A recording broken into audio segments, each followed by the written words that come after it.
জুলাই গণ অভ্যুত্থানে যারা শহীদ হয়েছেন, যারা রক্তাক্ত হয়েছে, যারা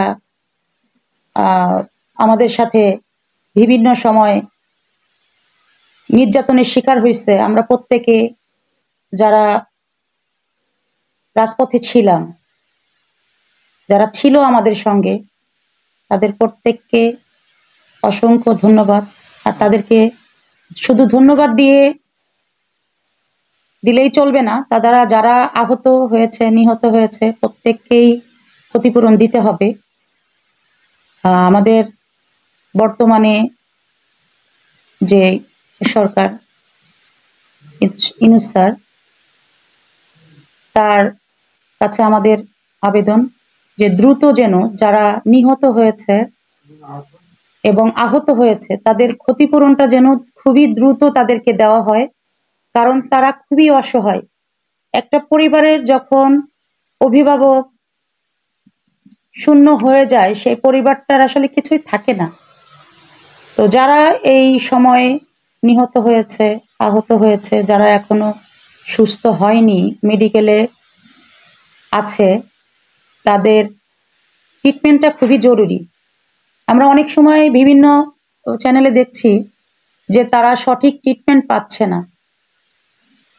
তো আমরা আশাবাদী দ্রুত এটা তদন্ত করবে এবং তার সহকারীদেরকে নির্দেশ করবে দ্রুত তাদের ট্রিটমেন্টটা যেন সুন্দরভাবে হয়। এটা আমাদের চাওয়া। আমরা যারা রাজনীতি করি, বিগত দিনে রাজপথে ছিলাম, এটা আমাদের চাওয়া, আমাদের দাবি। যারা আহত হয়েছে তাদের ট্রিটমেন্টটা খুবই সুন্দরভাবে, খুবই দ্রুত করা উচিত। এটা তাদের অধিকার এবং তাদের অধিকার থেকে আমরা কোনোভাবেই বঞ্চিত করতে চাই না। এই যে যখন 5ই আগস্টের পরে যখন চারিদিকে তোড়পাড় শুরু হলো, বিভিন্ন অসামাজিক কার্যকলাপ, হামলা শুরু হলো বিভিন্ন বাড়িঘরে, তখন আমাদের ছেলেপেলে, আমাদের ছাত্ররা, আমাদের আলেম মাওলানা ভাইয়েরা, মাদ্রাসার ছাত্ররা প্রতিটা মন্দির, গির্জা, বাড়িঘর পাহারা দিছে তাদের হেফাজতে রাখার জন্য, যেন তাদের কোনো ক্ষতি না হয়। আমরা সর্বটাইম চেষ্টা করছি যে বাংলাদেশে আমরা যেই স্বাধীনতা ফিরে পাইছি, সেই ফিরে পাওয়ার স্বাধীনতাটাকে আমরা কোনোভাবেই নষ্ট হতে দিতে পারি না, নষ্ট হতে আমরা দিব না।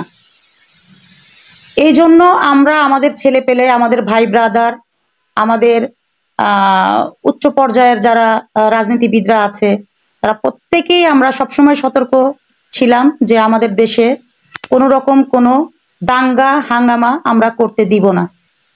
আমাদের দেশের যেই অন্য ধর্মের যেই লোকগুলো আছে, তারা যেন কোনোভাবেই নির্যাতিত না হয় আমাদের কোনো ভাই বোন, কোনো সন্তানের দ্বারায়। এটা সর্বটাইম আমরা আর অ্যাডভোকেট সাইফুল হত্যা, এটা একই রকমই কাছাকাছি দেখা যাচ্ছে।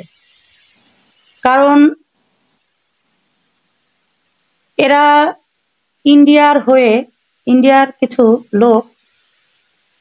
কিছু লোক যারা আমাদের বাংলাদেশে জনগণের ভিতরে ভেদাভেদ তৈরি করার জন্য ওরা যেভাবে মানে ঘটনাটাকে সাজাতে চাচ্ছে, কিন্তু আমরা যারা মুসলমানরা, আমরা কখনোই অন্য কোনো ধর্মের কোনো লোকের উপরে কখনোই আমরা কোনো আঘাত আনতে চাই না, কোনো কথা দিয়ে, হাতে, কোনোভাবে।